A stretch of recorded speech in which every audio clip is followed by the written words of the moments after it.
Good morning mga sis. Ayan. So, ito na.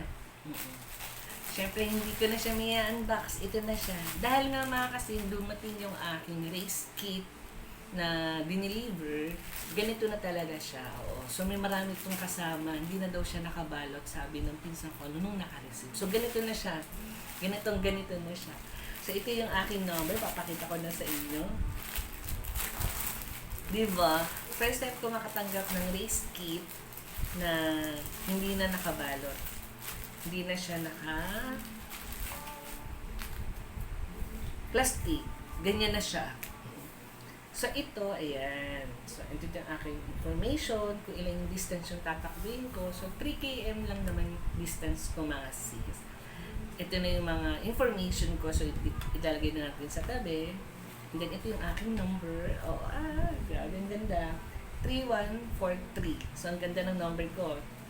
3 kilometers, I love you. Ang ganda. And then, ito na yung ating singlet. Oh, diba?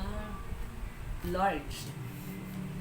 Para mas komportable ako dun sa kasusuot ko yan. So, ito, natatakbo po tayo sa higher, right? For the future possibility. This Sunday na din po yan. Gaganapin po to sa Mall of Asia. Oo, this Sunday na po to.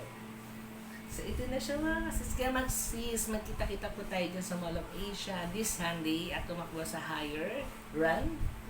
Ayan. Sila mga kasis, maraming salamat. So, don't forget to like and subscribe.